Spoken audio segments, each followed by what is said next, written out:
Bueno, yo tengo varias preguntas, pero bueno, la primera sería, bueno, un poquito de contexto. Creo que, no sé si lo hablaron al principio, lo que pasa es que, bueno, retomando.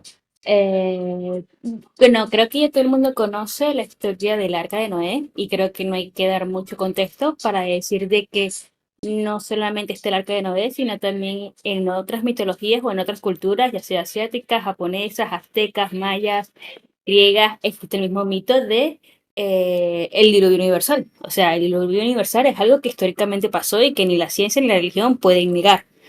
Ahora bien, en todos los mitos o en todas las historias que relatan lo del arca o del diluvio universal, dicen de que, bueno, la pareja, la familia, el arca, junto con los dos animales de cada especie, pero todos tienen un punto en común y es que Dios mandó uno de sus mensajeros a avisarle a dichas personas que comiencen a hacer lo del arca. Entonces, este hecho probaría la existencia de Dios porque tampoco es como que puedas decir de que ellos sabían de meteorología y empezaron a hacer el arca a partir de ahí. No, dudo que tendrían el conocimiento. Además, tenemos que tener en cuenta que fue una persona quien creó esa embarcación para, ya saben, eh, proteger a toda esa cantidad de animales más el alimento que estaba dentro. Así que debe ser una dedicación que mínimo entre 1, 2, 3 años.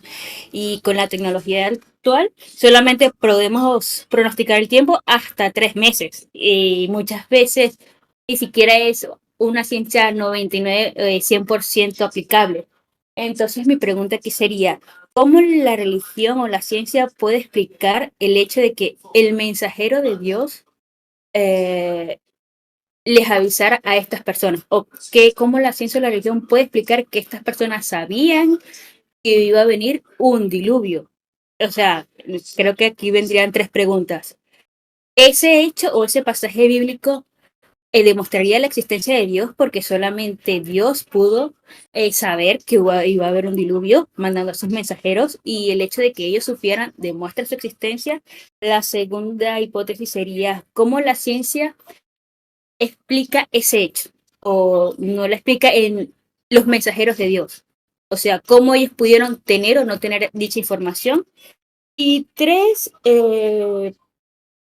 esta tres es un poquito más general y es que ya que fueron en varias culturas mayas, aztecas, japonesas, eso que vendría siendo que hay un mismo Dios, pero con diferentes nombres, en diferentes formas, con diferentes dogmas. No sé si la tercera se explicaba, la planteé bien. Creo que la pregunta la podía responder Luca en ese apartado, porque un poquito más de existencia Sí, físicamente. este, bueno, la primera pregunta, si prueba la existencia de Dios, y bueno, yo por más que sea ateísta, o sea, no se prueba la existencia de algo por medio de sencillamente una prueba. Suena gracioso que yo diga eso, ¿verdad? Pero irónicamente, un hecho que no se puede entender no necesariamente se sigue algo. O sea, esa es una respuesta más bien que depende de la filosofía, más que del hecho. Entonces, ¿a qué nos lleva la respuesta? Es una cosa distinta. Entonces, mi primera respuesta, para ser sencillo, es que si ahora mismo, por ejemplo, eventos inexplicables hay a patada. Es decir, una pregunta que voy a decir que parece tonta, pero realmente yo cuando lo pienso digo, mira, esto es absurdo. Una célula tiene un nivel de inteligencia impresionante, una bacteria también, un insecto también, no importa qué ser vivo estoy hablando, tiene una inteligencia que va más allá de lo que yo puedo comprender. Ahora, eso no prueba absolutamente la existencia de otra cosa, porque no se sigue de su principio de identidad la identidad de otro. Es como decir, bueno, esto es imposible, por ende, o sea, no hay algo que te guíe a eso. Ahora, sí que puede fortalecer la fe de alguien decir, mira, estos eventos son incomprensibles y yo tengo otros motivos que me hacen creer en la existencia de Dios. Y estas cosas me hacen volver a pensar. Bueno, ahí sí, pero como probar, no. O sea, probar algo se hace otro mecanismo. O sea, no se puede probar a través de esas cosas. Y bueno, más que nada eso, porque se hace, por ejemplo, en todo caso se puede hacer un argumento que sí está bien planteado, que es el argumento del diseño inteligente. Eso sí, un buen argumento, vamos a decir, para poder inferir que existe Dios. Pero al final, con eso no se dice Dios existe. O sea, nunca se va a poder concluir eso a través de esa respuesta. Y como segundo también respondo rápido, porque existen varias culturas que terminan creyendo en Dios. Yo creo que esto todos los sociólogos van a estar de acuerdo. Desde que el hombre, o mejor dicho, desde que el mono se volvió hombre, estuvo en relación con la religión. Siempre. O sea, desde el momento que tuvo uso de razón, estuvo con la religión. Y en mi percepción, eso es puramente la dirección teleológica. Así que esa es mi respuesta, básicamente, para ser sencillo, una dirección teleológica, y por eso cada uno tiene una concepción de algo similar a Dios, una dirección teleológica. Yo solamente lo había mencionado un poco burlescamente. No de una forma intencionada, sino me estaba refiriendo a que, bueno, dado que las personas, la juventud se aleja la ortodoxia religiosa, se aleja de las concepciones religiosas tradicionales, hayan confort en otras concepciones de Dios que estén un poco más alineadas con discursos que ellos interpretan más coherentes o que tienen una profundidad más aceptable debido a su carácter filosófico. Y dado que Spinoza es uno de los grandes filósofos de la historia y tiene una concepción particular de Dios, creo que por esa razón muchos jóvenes se ven adheridos a ese Dios, dado que ese Dios también tiene un carácter un poco fantástico de amor y de una bondad que aparentemente en el Antiguo Testamento no se halla, digamos, de forma palpable, pero a mí me parece personalmente un Dios inexistente, porque Dios, al contrario de lo que se afirma de que es todo amor y toda bondad, Dios, al ser un ente, un ente creador, al darle potestad a sus individuos, al darle potestad al mundo de configurarse a su manera, no es necesariamente un Dios que debe intervenir con amor perpetuo para todos y para todo, sino que simplemente al tener ese concepto tan, tan complicado de entender del libre albedrío, hay un fundamento para creer de que la maldad y la crueldad que se halla en el mundo no es una obra de Dios, ni que Dios puede intervenir directamente en eso, porque sería una contradicción eh, intervenir en una creación a la cual tú le has dado una libertad de ejecutar diversas acciones. Por lo tanto, a mí me parece que ese Dios de Spinoza no es más que otro mecanismo psicológico para reconfortar esa ausencia de que en el mundo hay una cantidad ridícula de dolor, de sufrimiento, de injusticias, para darle una óptica mucho más positiva a lo que sería el Dios tradicional de la religión y de las concepciones eh, históricas que han sido a largo plazo las más verídicas, porque el Dios de Spinoza es eso para mí, es otro mecanismo más para poder eh, cubrirse a la realidad sufriente de la cual nosotros estamos insertados en el mundo. Por eso es que a mí el Dios de Spinoza me es totalmente indiferente. Yo lo que noto mucho en el Dios de Spinoza, va, en lo personal a mí me gusta mucho el título, que es Dios o Naturaleza. Me gusta, me llama mucho la atención el título de por sí. Y por lo que veo, o por lo que puedo leer, o lo que me acuerdo, es como que intenta hacer una Biblia si realmente Dios la hubiese escrito. Algo así, digamos. Pero no sé qué tan cierto o qué tan positivo sea. Una de las cosas por las cuales yo veo que es apropiado que la Biblia haya sido escrita por hombres es que la Biblia está dirigida a hombres. Dios, al ser un ente, puede ser todo lo omnipotente o todo lo omnisciente que las personas le pueden otorgar, pero no es un hombre.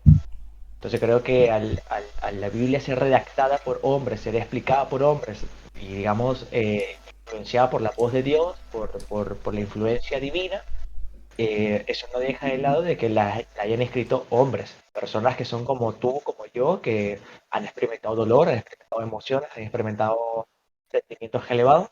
Por lo tanto, creo que lo más apropiado haya sido que la Biblia esté escrita por hombres porque va dirigida para la humanidad, para hombres, para mujeres, para niños, para ancianos, etcétera. También ahora que lo pienso, pero bueno, se me ocurrió ahora, también podría darle un porqué esta teoría, ¿no? Le podría dar un porqué a la pintura esta de Dios, de Jesús en el desierto, ¿no? Que Jesús en el desierto como que refleja un Jesús más humano, más como todos nosotros. Pero se me ocurrió ahora, no sé qué tan acertado estoy, el Dios de Spinoza con Dios del desierto.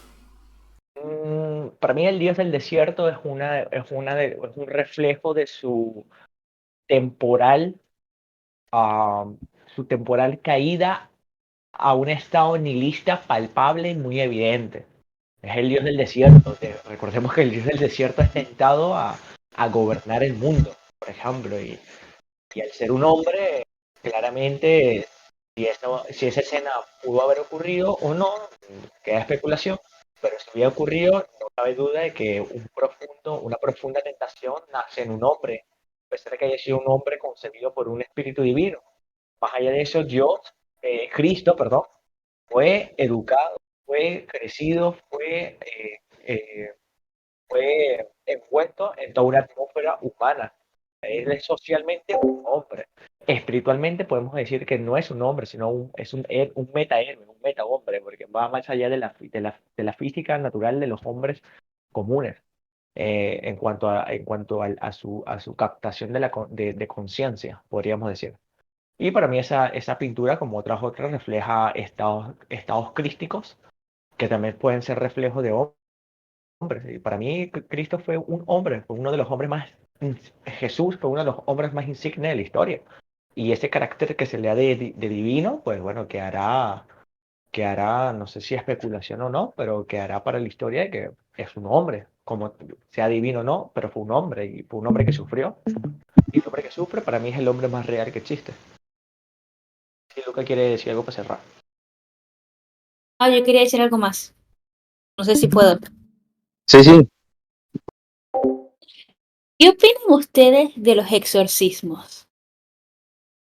O sea, eh, para quienes hayan leído la Biblia, hay varios pasajes en donde Jesús exorciza a las personas y actualmente la Iglesia Católica también lleva a cargo lo que son exorcismo de demonios. Entonces, ustedes ni siquiera cómo lo explicarían, ¿qué es lo que ustedes piensan que es un exorcismo? ¿O cómo la ciencia puede explicar un exorcismo? ¿Ustedes creen en los exorcismos? Yo voy a responder varios al mismo tiempo porque me parece que todas estas preguntas circulan en la misma lógica. Bueno, el caso es que, claro, si uno es un hombre de fe, no tiene problema en creer en que se puede hacer exorcismos. Eso no hay ningún problema, porque es hombre de fe. Pero a la vez que es hombre de fe, también es hombre racional. Y eso se junta a la idea de lo que estaban hablando. La iglesia va a afirmar, así como yo, que Cristo era 100% hombre, pero también era 100% Dios. Y esas dos naturalezas no se unifican, sino que conviven, coexisten entre sí. Y a la vez que es 100% hombre, es 100% Dios. ¿Cómo se entiende eso? También hay un tipo de dualidad entre la fe y la razón. Yo puedo creer en el exorcismo, sí, pero debo de poder imaginar un plano más allá. Es decir, no, este exorcismo realmente es un aspecto psicológico, un aspecto psiquiátrico. Es decir, ya no estamos hablando de un espíritu ni nada de eso. Entonces, ahí hay dos puntos. No hay problema en creer en exorcismos, pero a la vez no hay razones para creer en el exorcismo. ¿Se entiende el punto? Es decir, se cree por un tema de fe, pero no por un tema de razón. Y por la misma razón se rechaza y por la misma fe se acepta. Y hay un tipo de paradoja. Entonces, por ese lado, por mi parte, yo creo en el exorcismo, pero no por razón, eso es por fe, porque por el simple hecho de Jesús, por la existencia de Jesús, por su vivir de Jesús, porque Él fue lo que, en teoría yo digo, de que Él fue Dios, pero a la vez fue hombre. Entonces, por esa dualidad, entonces yo también puedo tener una especie de dualidad en creencia, pero no en razón. Es decir, yo no voy a decir que la fe está sobre la razón. Al contrario, la fe y la razón están iguales, la diferencia es que la fe puede ver cosas que la razón no puede comprender. La comprensión está limitada a la gente contingente. Entonces, Si yo fuera, por ejemplo, otro alienígena, por así decir, como un ser superior, entonces evidentemente mi razón me iba a permitir acceder a cosas que no puedo conocer. Y si existieran tales cosas como espíritus o ese tipo, entonces existiría, o sea, no es que existiría, sino que pongo como un escenario que se podría acceder a ese conocimiento. Pero el ser humano no tiene esa capacidad de acceder a dicho conocimiento y racionalmente es imposible. O sea, mejor dicho, racionalmente es ilógico o no hay ninguna razón para yo creer que existe un planeta con la cara de Neptuno, por ejemplo. Es decir, es más o menos esa clase de preguntas. Porque como no se puede probar, no se puede constatar, no se puede verificar, entonces la fe no tiene razón para racionalmente defender eso. Simplemente lo defiende por fe. Al igual, en este caso, el tema de Cristo. Entonces, respondo la primera y ahora respondo la segunda. Si bien, como estaba hablando José, la mayoría de los gnósticos, irónicamente, siempre son deístas. Es decir, la posición que él tomó realmente, si se analiza, es deísta, no es teísta. Cree tal vez, ¿verdad? En un Dios con cierto grado de personalidad, pero que crea y está como apartado, no forma ni parte del mundo, ni se preocupa necesariamente por el mundo, que es lo contrario a la cosmovisión teísta. Entonces, nuevamente, ¿qué pasa? Por ejemplo, él decía, hace rato que me pareció muy importante, que la persona debe de encarnar lo que ve en el escrito bíblico, en este caso, encarnar. Bueno, y yo le diría que exactamente no conozco ningún libro que haya cambiado tantas vidas como la Biblia.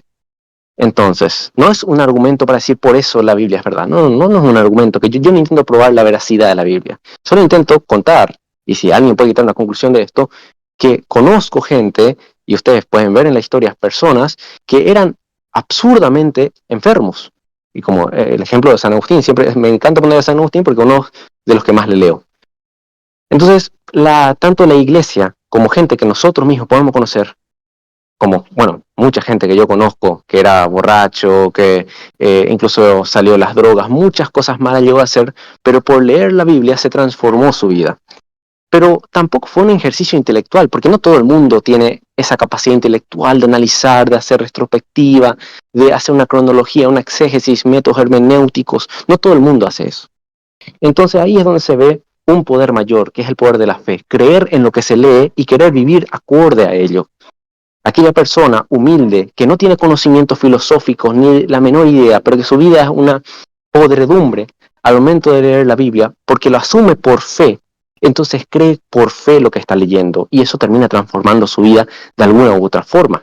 Así que como José dijo, hay mejor dicho, él dijo que quiere encarnarla y yo afirmo que hay mucha gente que la encarnó en su vida y que fueron algunos santos en muchos sentidos, y gente que no son considerados santos porque nadie sabe ni de su existencia, pero que uno puede conocerles, hablarles y darse cuenta cómo es que sos así. Y la respuesta de esa gente a veces es, bueno, leí un libro. ¿Qué libro leíste? En este caso, la Biblia. Entonces, para mí, en ese caso, la Biblia sí te hace encarnar de forma indirecta, pero porque los complementos, la constitución bíblica que tiene, los elementos, no son superficiales, ni siquiera son limitantes, sino que cuando yo miro la historia de Jesús en todo su esplendor y me quito toda idea que pueda tener, porque el cristiano es en sí mismo, en su sentir es ateo, y eso necesito aclarar bien. El cristiano es ateo en su sentir porque no define nada, no piensa nada sobre Dios, deja que Dios actúe, deja que Dios le guíe, deja que Dios le lleve a la verdad y que le ilumine. Así como dijo José hace rato, el cristiano busca la verdad, pero buscar la verdad es a la vez negar todas las cosas que sabemos. Y eso no es nada más ni nada menos que negar toda concepción de Dios, toda cosa que podamos creer sobre Dios. Al final, el cristiano en su sentir, en su movimiento de ida y vuelta, es ateo, pero en su creencia es teísta. Y eso sería todo mi respuesta. Como conclusión, creo que estamos hablando de ideología, justo ahí José. Y uno preguntó en forma de conclusión si Dios tendrá su ideología. Y otra pregunta muy por aparte, que nada que ver, quisiera preguntar qué es Dios. o sea, a nivel personal o a nivel general, pero, pero bueno, me hizo acordar una canción.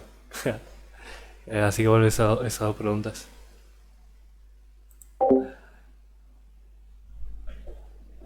A ver, yo no entendí muy bien la primera pregunta, así que sí me puede escribir la primera, pero sí a responder la segunda ahora, ¿verdad? Tipo, ¿qué es Dios a un nivel personal? Pero el problema es que a nivel personal también a nivel filosófico, porque en ambos casos se llega a la misma conclusión. Voy a ponerlo de la siguiente forma. Dios en sí mismo es aquel ser. Ah, sí, Dios tendrá su ideología, sí. Bueno, no, voy a partir entonces de la primera respuesta, paso a la segunda.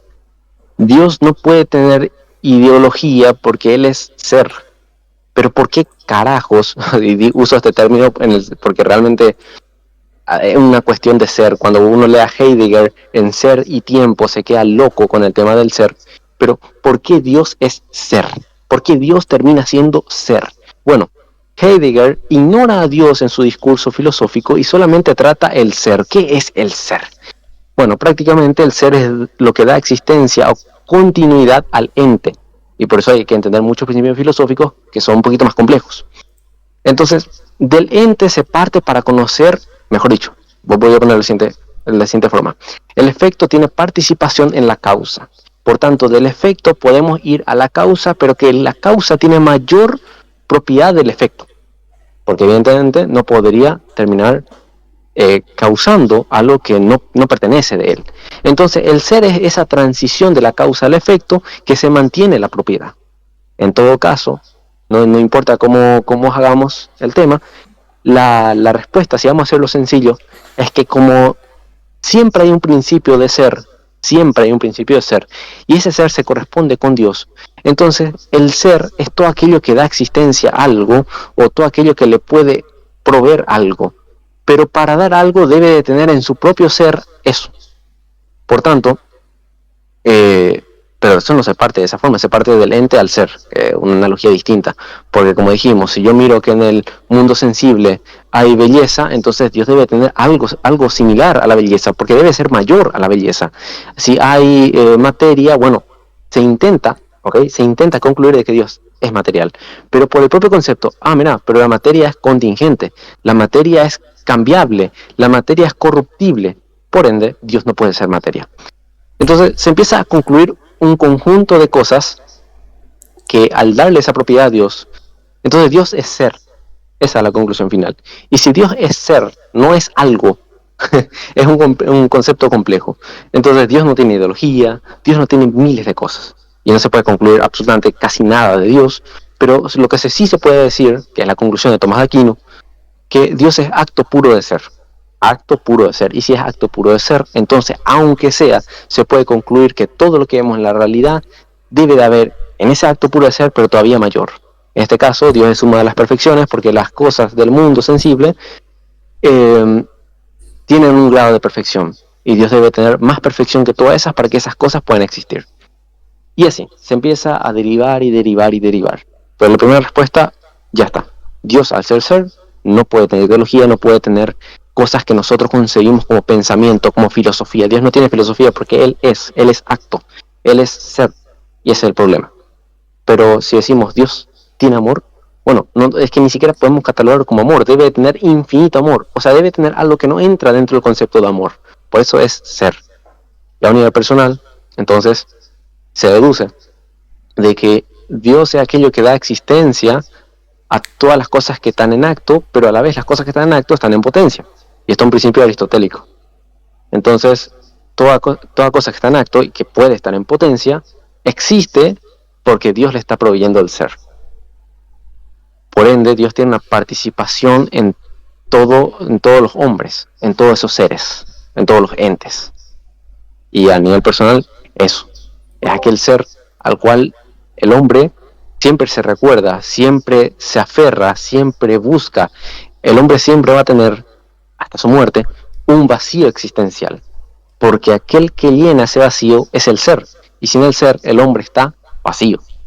Y esa es la conclusión. Por cierto, si la teoría del multiverso fuera correcta, existiría más de un Dios y un Dios para cada multiverso? ¿O sería un mismo Dios para todos los multiversos? Aquí me estoy Eso también yendo borde de cómics. voy a, voy a Aquí me responder, estoy... voy a responder rápido eso, Aquí. ¿verdad? Es decir, Dios, siendo uno, siendo principio, nunca puede existir dos dioses, porque ya no es principio.